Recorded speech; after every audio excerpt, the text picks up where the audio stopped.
Okay, well, thanks, Tasha. And thanks everyone for joining us for our first Solitude seminar of 2022. It's an absolute pleasure to introduce Dr. Michael Rowland, who will be giving the paper today. So Michael holds a PhD in literature from the University of Sussex, where he continues to work. His thesis focused on the role of shame in constructions of masculinity in 18th century literary culture, and his current work builds on this to consider gender within historical contexts of affect and emotion. He's published on James Boswell's relationship to his national identity in the European Journal of English Studies, and on queerness and anti-futurity in Henry Mackenzie's novel The Man of Feeling in 18th century fiction. He's contributing a chapter to the forthcoming book, Gender, Emotions and Power, published by New Historical Perspectives. And he'll be speaking to us today about sociable bodies, solitary minds, men and belonging in 18th century culture. So over to you, Michael.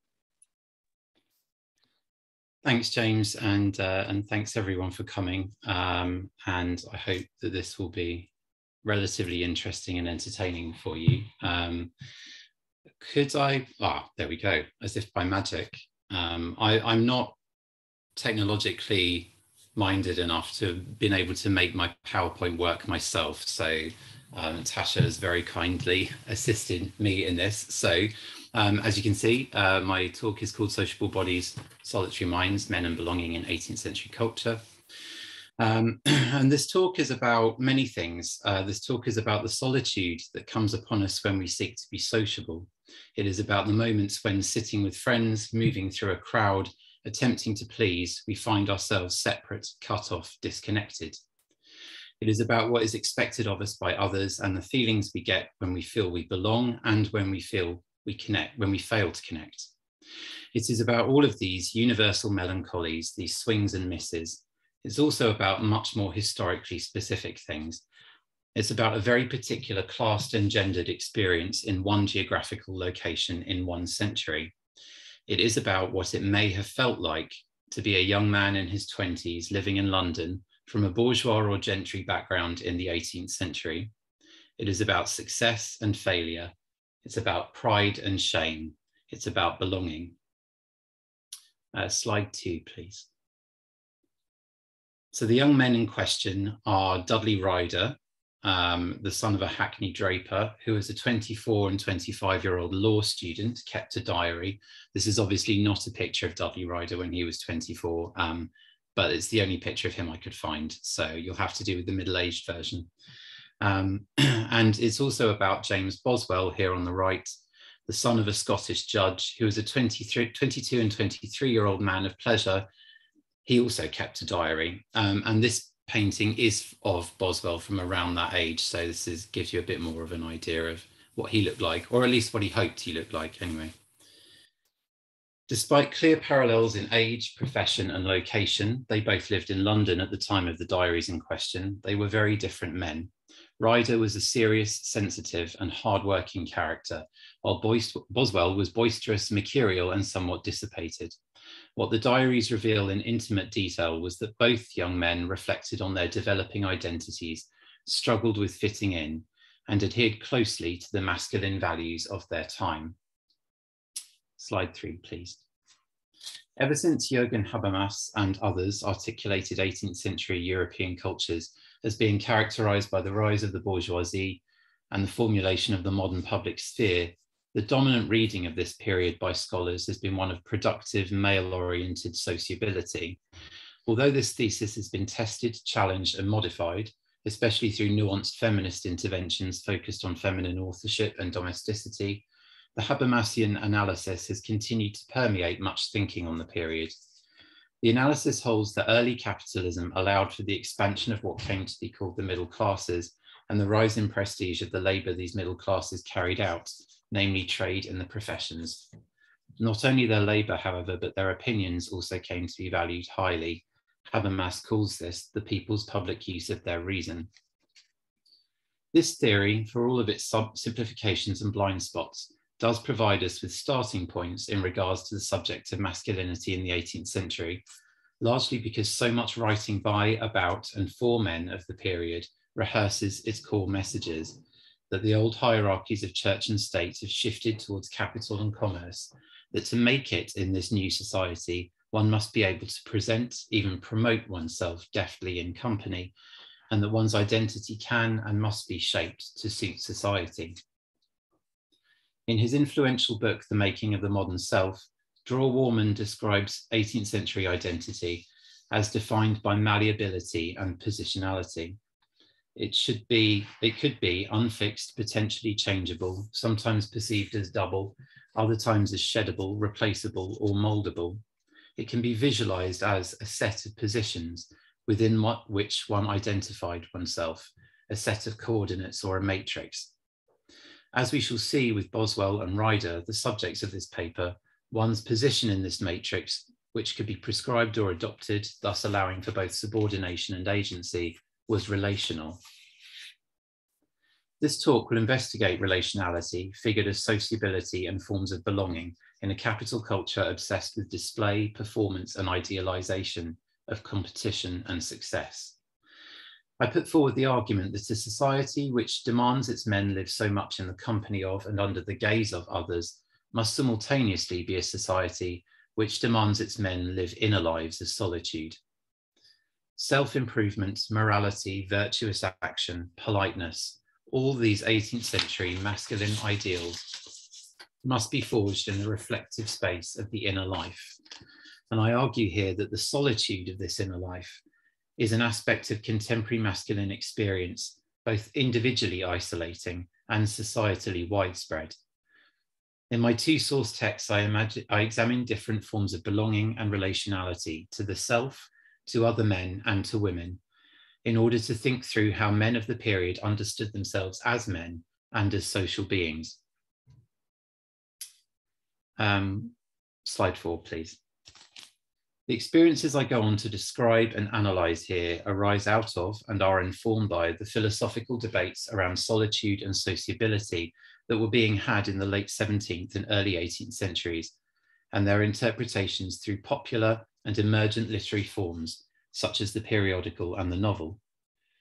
Broadly speaking, there was a philosophical turn in the latter decades of the 1600s, doubtless influenced by that century's religious, political, and social upheavals, that posited man's natural state as being one of solitude. Thomas Hobbes and John Locke's theories about man in the state of nature, that is, alone, defenceless, and in competition with all others, posited that in order to avoid an existence, in Hobbes's famous words, nasty, brutish, and short, individuals consent to give up some of their rights as individuals to a leader or the state in return for protection from this state of nature. This is often characterized as the social contract theory and takes largely as read that people come together in relationships, families, communities, and societies out of necessity rather than because it is an innate or natural impulse. From this idea, early 18th century thinkers like Bernard Mandeville developed visions of the emerging capital-based society as one where, in order to succeed, one must always put one's need as an individual before any altruistic impulses. Emerging in response to and somewhat contemporaneously with this social contract idea is another, which poses the opposite analysis, that societies form because it is natural to human nature to do so. Proponents of this theory trace this idea all the way back to Aristotle, and one of its contemporary interpreters who did more than perhaps any other to help promote this theory in the language of the time was the 3rd Earl of Shaftesbury. Warren Montague notes that the insufficiency of the human individual, Shaftesbury wrote, is in no way a defect, since it engages him the more strongly to society and forces him to own that he is purposely and not by accident made rational and sociable, and can no otherwise increase or subsist than in that social intercourse and community which is his natural state. Slide 5, please. Perhaps one of the reasons this interpretation of natural sociability becomes so widespread in the 18th century is because writers like Shaftesbury managed to make it not just the subject, but the form of an emergent style of both written and behavioural self-expression known as politeness. As Lawrence Klein points out in Shaftesbury and the Culture of Politeness, politeness concerned sociability, but was not identical with it. while human sociability was a primal and original stuff requiring work, politeness was a refined sociability, bringing aesthetic concerns into close contiguity with ethical ones. Politeness was a way to communicate in a society increasingly dependent on the niceties of commercial discourse rather than the brawn of the battlefield. The ability to persuade another of one's virtue and good character was as vital in the social as well as the business world, as the diaries of Boswell and Ryder constantly reiterate. Slide 6, please. Alongside Shaftesbury, and perhaps even more widely read, Joseph Addison and Richard Steele's periodicals of the early decades of the century promoted politeness and came to define its literary expression. J.G.A. Pocock has argued that in their work, politeness becomes an active civilizing agent. Their periodical, The Spectator, which ran from 1711 to 1714, and which remained popular throughout the 18th and into the 19th centuries, introduced a character who embodied polite ideals, thereby gendering and embodying politeness. Known as Mr. Spectator, he was a character created to ventriloquize for Addison and Steele.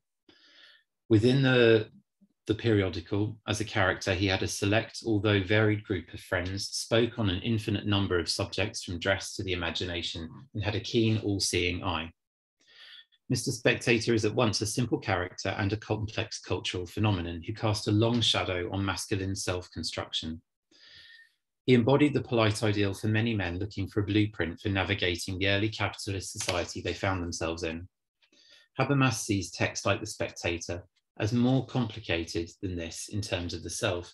In his words, the public did not yet come to a self-understanding through the detour of a reflection on works of philosophy and literature, art and science, but through entering itself into literature as an object. Habermas suggests here that the 18th century public attempted to understand itself via a process of fictionalization. By creating fictional versions of themselves, individuals were able to place these characters in imagined situations in order to try out different possibilities. Mr. Spectator is a prime example of this process, and we can perhaps understand The Spectator as a collection of experiments on the 18th century self, carried out through the mode of periodical writing. Recognizing this, the critic Manashag Powell has called Mr. Spectator an eidolon, an ancient Greek device usually defined as a spirit image.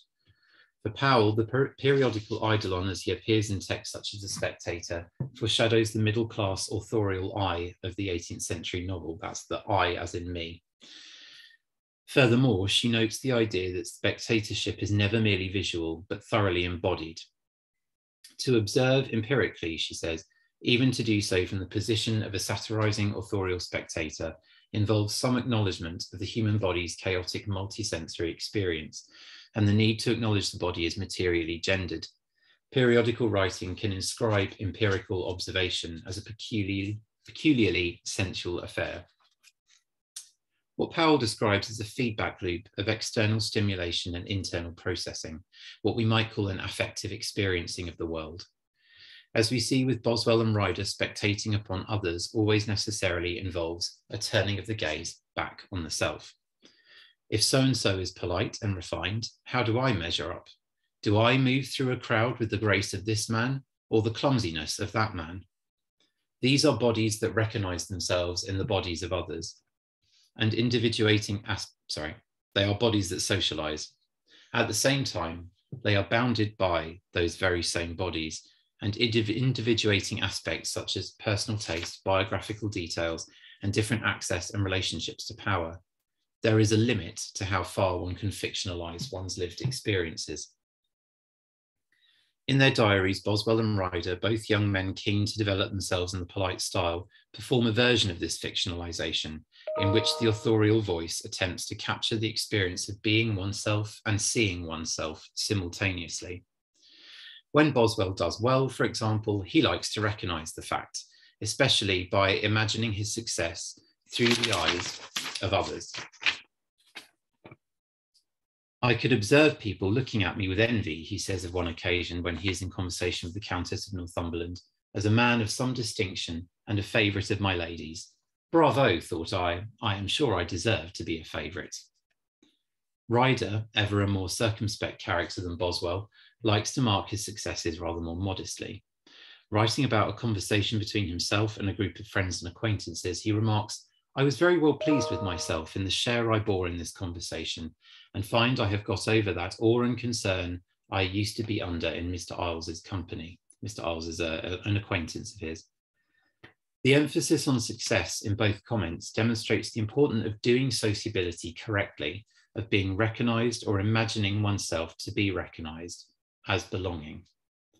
Both Boswell and Ryder have learned from Mr. Spectator what a polite man should do, how he should behave, and that there must be a balance struck between open-hearted conviviality and carefully monitored reserve. Slide 7, please. Michael, sorry to interrupt you. We've just had a message asking you to speak a bit more slowly, if that's okay. Yes, Thanks. Of course. So Mr. Spectator therefore fulfills a dual purpose, both as a necessary wish fulfillment for an emerging culture seeking a way to express itself, and as that culture's impossible ideal, a regulatory and disciplinary figure for those seeking to follow him. Indeed, his creators feature many times in Boswell's London Journal, always as an ideal for metropolitan masculinity. After an earlier stay in London, Boswell recalls his fellow Scottish friends believed he would resemble Mr. Addison. Modern critics such as David M. Weed recognise the guiding influence of Mr. Spectator too. Boswell's repeated mention of his admiration for Addison's Spectator appears not only in his journal's examinations of London life, but also, and more importantly, in his performative spectatorial attitude toward himself. Indeed, Boswell admits in his journal that it is his ambition to have Mr. Addison's character in sentiment mixed with a little of the gaiety of Sir Richard Steele. It is telling, however, that Boswell feels this ideal masculine character is not attainable for him until my affairs were made easy and I got upon my own footing. In an early issue of The Spectator, Mr. Spectator admits he is comfortable and does not need to work. It is this very ease of economic circumstances that allows him to embody politeness. Dudley Ryder, especially, did not have that luxury. He was from a merchant family who typified the emergent middle classes of the early 18th century, and he needed to pursue a career. He chose the law, as ultimately did Boswell. Boswell, from a wealthier background and with a father who had risen in the law to the rank of judge, tried out multiple options before finally giving in and following the family trade, albeit not in a way that particularly distinguished him. Ryder, conscious of his background and less certain social status, worked hard and steadily, as his diary attests. While Ryder's diaries are much more workmanlike affair than Boswell's more consciously literary journal, it is still a fascinating insight into the mind of a young man entering the world in the years immediately following the Spectator's run. He refers to Addison and Steele's periodical and its sister publication, The Tatler, as being books that treat of characters. Nothing fits a man more for conversation. In them, you see the different manners of men set in a very clear and distinguishing light. Like these periodicals, his entries cover a range of topics: the events of the day, his relationships with family and friends, what he reads, what he observes, and how he understands himself to relate to and be perceived by others. Slide 8, please. Like Boswell, Ryder uses the diary to perform a kind of self-surveillance. I intend particularly to observe my own temper and state of mind as to my fitness and disposition for study, or the easiness or satisfaction it finds within itself, and the particular cause of that, or of the contrary uneasiness that often disturbs my mind. The diary is therefore required to act as record, but also as a revelatory instrument, revealing through solitary writing and reading the keys to Ryder's own personhood that lie latent in his interactions with the world. I intend also to observe my own acts as to their goodness or badness, he continues. I shall be able then to review any parts of my life, have the pleasure of it if it be well spent, if otherwise know how to mend it. It will help me to know myself better, and give a better judgment of my own ability and what I am best qualified for. Qualification and judgment are both revealing words. They clarify somewhat the purpose of all this self-knowing. The diary will help Ryder to learn where he fits in the world and in which directions he is best to turn in order to get on. I shall know how the better to spend my time for the future, he concludes. It will, in other words, allow him to read himself like a character, to fictionalize and then defictionalize himself when he has critiqued his very own eidolon. Boswell's opening to his journal strikes a very similar tone, albeit in typically more grandiose tones. It will give me a habit of application and improve me in expression, and knowing that I am to record my transactions will make me more careful to do well. Or if I should go wrong, it will assist me in resolutions to do better. In both these young men's rationales, we hear the keenness of the good student, but for Boswell in particular, there is a strong sense of needing to be regulated. The journal must perform for him the role of monitor, the solitary act of reading about his past mistakes, hopefully imbuing in him a sense of remorse and shame so that he will endeavour to do better next time. The journal therefore performs a dual role for both men, both confidant and judge. Of course, both journals ultimately reflect the taste and personalities of their authors. While Ryder keeps his more sober eye on the daily recording of his business and on selecting moments from his day to reflect upon in line with his stated purpose, Boswell is more easily distracted. He loves to record gossip, the witty repartee of others, and above all, himself. Boswell's journal is as much a glorification of the self as it is a serious attempt at self-improvement, but crucially, both perform a process of fictionalization. Ryder speaks for both of them when he declares, "It is the most agreeable state of mind a man can be in, to be pleased with his own performances." Here Ryder is discussing his letter writing skills, and for both men, pleasure at one's abilities comes frequently from a fitting and skillful execution of communication, whether in writing or verbally. As expressions of the self sent out into the world, letters and pleasurable conversation form the interface of the self and society. And it is telling that these two young men trying to find their place in the world should be so concerned with these skills. Of course, much of the material they use to educate themselves prioritize these skills, whether embodied in the polite style of the Spectator or declaimed on in the philosophical works, both ancient and contemporary, that they dutifully consumed. Ryder frequently notes what he is reading. Sometimes this pertains to his law studies, but more often than not, his reading choices are of a philosophical bent. On Thursday, 9th of June, he reads Sir Richard Steele, co-author of The Spectator, on religion, saying, "A generous, disinterested, charitable spirit runs through the whole." Extremely pleased to see the book written with so much wit, raillery, and art. He then finds these same admirable qualities in his own letters, leading him to feel the aforementioned agreeable state of mind. In finding himself in possession of qualities akin to a great man of letters, Ryder experiences reassurance that he too belongs in the world in which he is seeking a place. Boswell also takes pleasure in his ability to write well, but also articulates a further enjoyment of writing, its opportunity for solitude. "I can come home in an evening," he says, "put on my old clothes, nightcap and slippers, and sit as contented as a cobbler, writing my journal or letters to my friends. While I can thus entertain myself, I must be happy in solitude." Boswell's comment begins to hint at something else at play in this pleasure at one's own abilities. In comparing himself to a contented cobbler, Boswell is not just using a figure of speech. He is alluding to a scene in which he plays a character type, the man of simple pleasures. Boswell in particular is fond of trying on characters and seeing how they fit. His journal is littered with accounts of him playing the man of wit, the debauched man of pleasure, and even flirting with playing the rogue or lower class villain.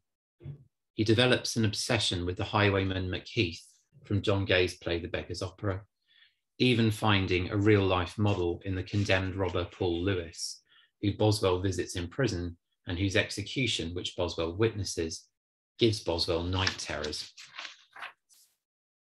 The critic Erin Mackey sees the masculine types she describes as being more or less simultaneously available in Boswell's psyche. This goes some way to naming the problem that Boswell's changeable behaviour presents him with. There is the effect of fragmentation of identity as he cursorily adopts and casts off role after role, Mackey suggests, indicating that Boswell is constantly tugged in opposing directions by a range of masculine types that are either anti-authoritarian or dignified in their deployment of polite qualities.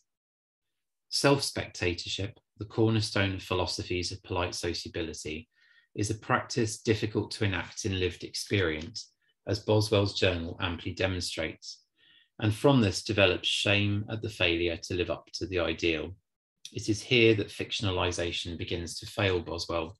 Rather than helping him belong to his society, it prevents him finding a coherent self he can live with. If Boswell's problem is that his personality is too prone to fragmentation, then Ryder's is the opposite. He feels he is inert. His diary is filled with concerns that he's unable to tune himself to the correct pitch in different social situations.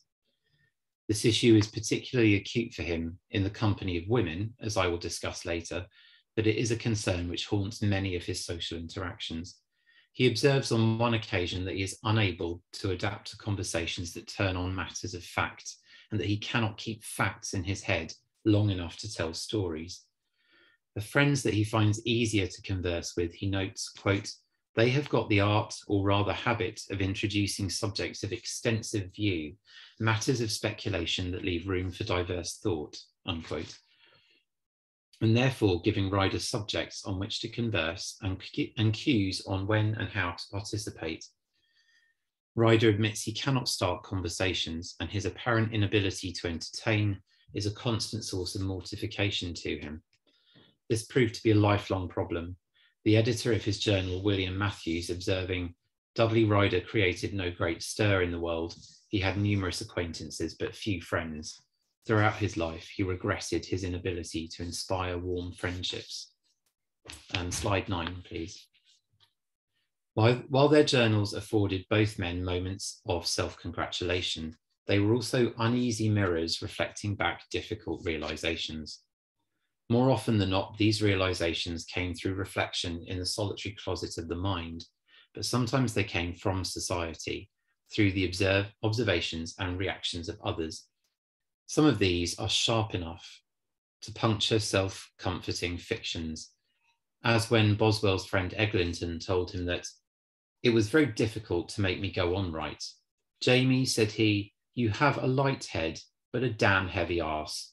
And to be sure, such a man will run easily downhill, but it would be severe work to get him up." Boswell's own comment on this withering description is instructive. "This illustration is very fine, for I do take lively projects into my head, but as to the execution, there I am tardy." Boswell's arse weighs him down. It is symbolic of the shameful tardiness which prevents Boswell from acting and progressing in the world. Perhaps in keeping with his rather cooler friendships, when Ryder is critiqued, it comes in more measured tones. An acquaintance, Mr. Whatley, tells Ryder, "He thought I had but little proficiency in the law, and knew little of it, that my head was not turned that way." Ryder reflects on this remark, which comes as a surprise to him and to the reader. "It struck me very sensibly that he told me that. He takes me, I believe, to be one that am too gay and minds a genteel manner of behaviour and the company of the ladies too much to make any great matter of the law. Though this character is true enough that I affect a polite way, yet he mistakes me very much when he thinks that I don't apply myself to the law." Ryder's admission that he affects a polite way is a fascinating insight into the intersection of the sociable and solitary aspects of his personality. That he implies here that politeness is an affectation, a layer of sociability and affability covering a different core, speaks to the inherent difficulties of polite masculine culture discussed earlier.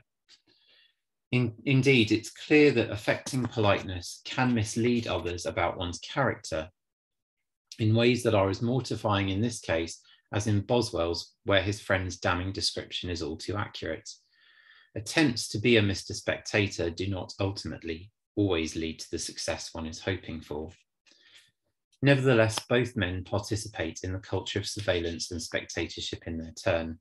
Their diaries are full of commentary on how they perceive the characters of those around them, in particular their friends and relatives.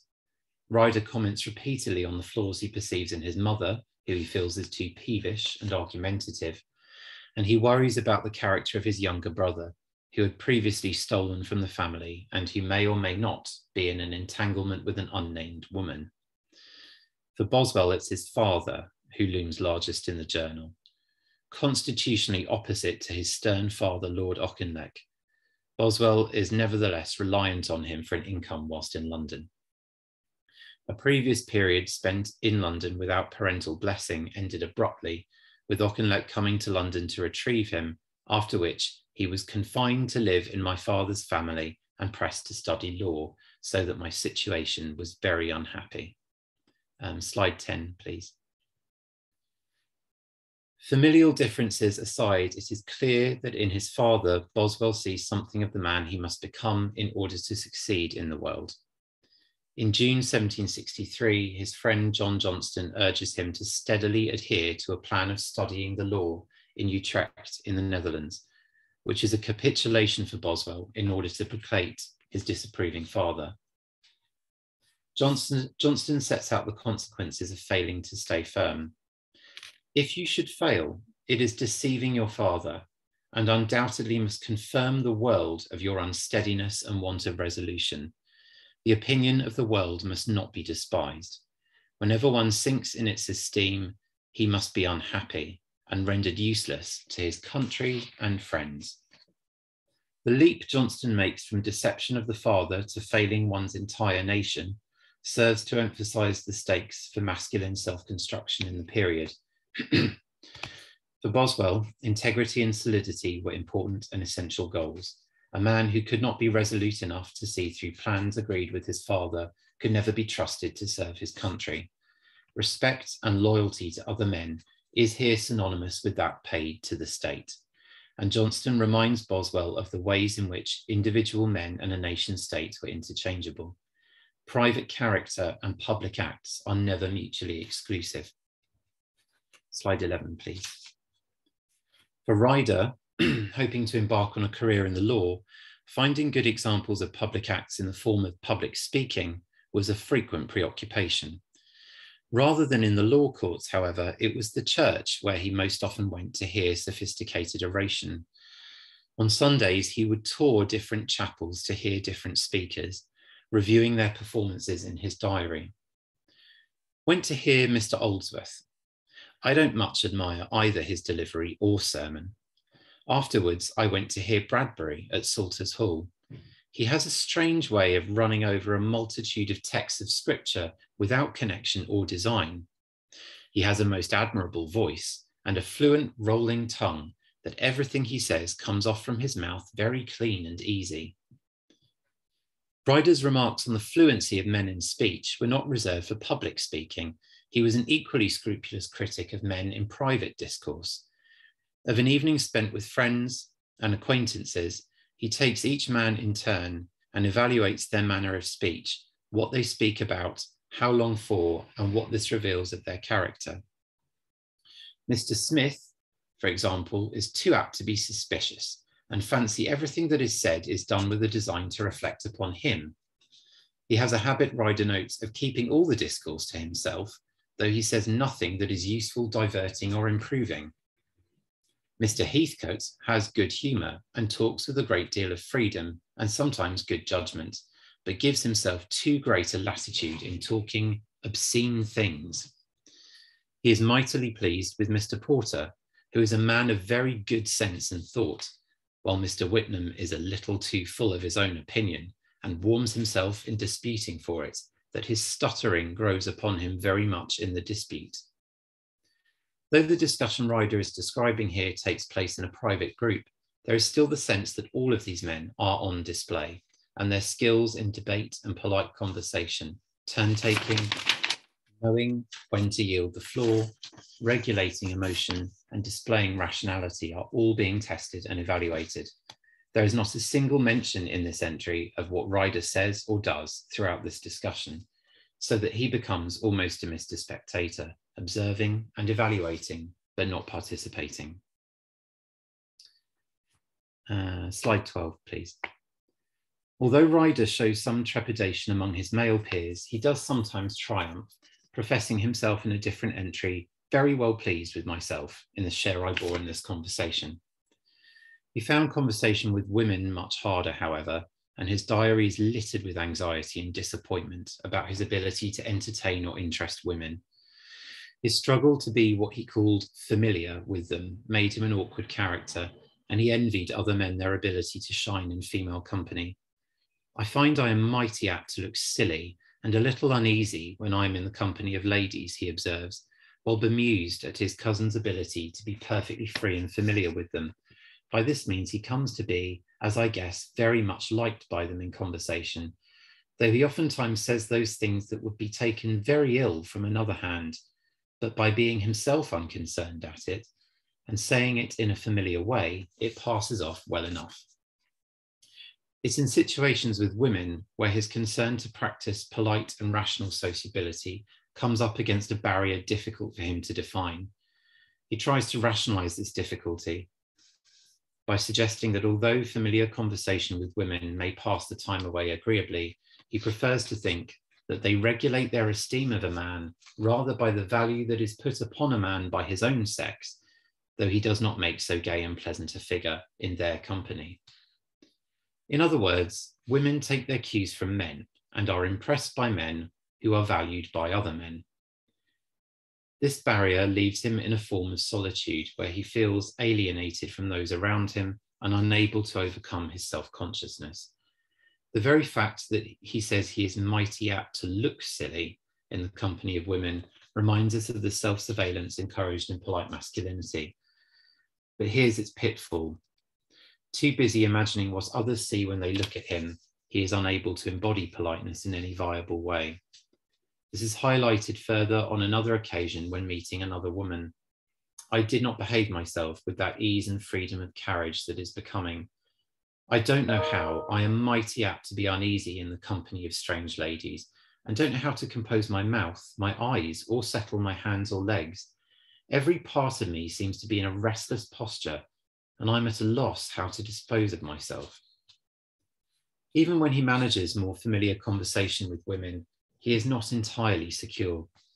Taking his female cousin and her friend to see troops camped at Kensington, he eventually manages what he calls a vein of mirth and raillery by joining in their mockery of other men. They began to banter the officer that had received us into his tent and criticise mightily upon the dull, heavy air he had. I talked pretty agreeably in the way of raillery upon that subject. I began now to be better company to them than ever, and henceforth we were very merry in laughing and bantering all the way home. My cousin and the other lady are mighty critics upon the behaviour and air of the men and their conversation, and nothing but a free, very familiar, pleasant kind of conversation is agreeable to them. Ryder is able to partially overcome his fear of women by joining in with their conversation and imitating their bantering style. No longer trying to impress women by impressing men, he almost seems to become one of the girls. It's unsurprising Ryder is unsure how to approach this and other interactions. There's little in Shaftesbury or the Spectator to help. Quite often when Mr. Spectator's eye is cast on heterosexual relations, it is either to warn men against dissipation or to use women as a practice to make men more polite. As Michelle Cohen observes, however, women, in polishing men out of rude nature, did not necessarily make them more manly.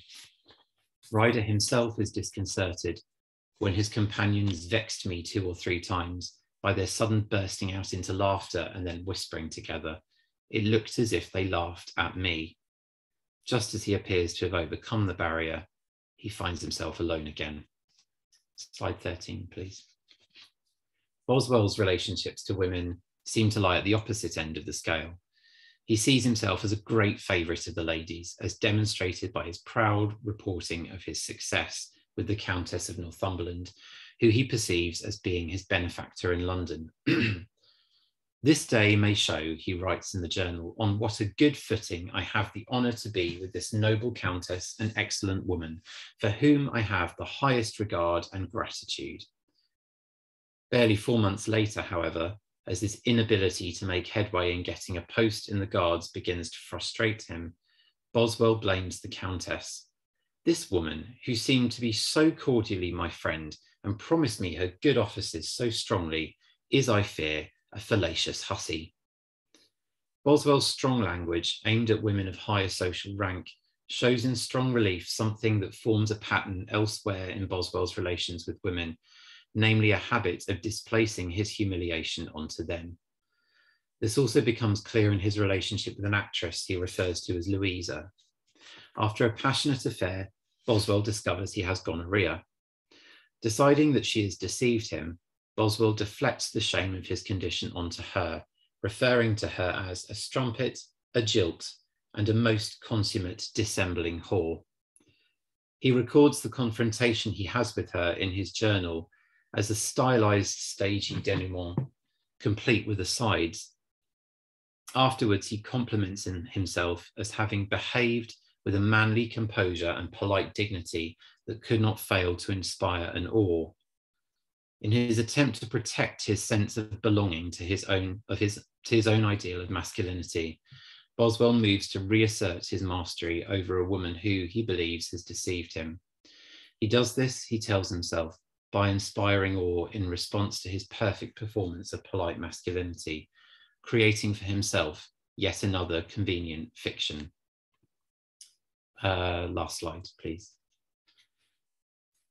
Throughout this talk, I have tried to demonstrate that some bourgeois men of the 18th century responded to the opportunities and difficulties presented by early capital culture through self-surveillance and fictionalization. In the examples of Ryder and Boswell, this reflection and development takes place in the solitary space of the journal, and in doing so, they develop their social selves through literary invention. This occurs in response to and is influenced by other examples of self-creation through literature, such as The Spectator, and characters such as Mr. Spectator, which both narrate and exemplify polite masculinity. However, we have also seen that the fictionalization this cultural approach to self-making inspires can lead to a discord between inner and outer selves. The societal change toward a capitalist, so-called meritocratic society introduces new anxieties around competition, success, and sociability, and new scenarios for internal solitude and loneliness. This poses questions for further work, chiefly, what is the wider impact of these feelings in the culture of the period? How far do they help structure institutions and events and the historical moment more broadly? And finally, what have we inherited affectively from this moment and continue to live with in our own? Thank you for listening.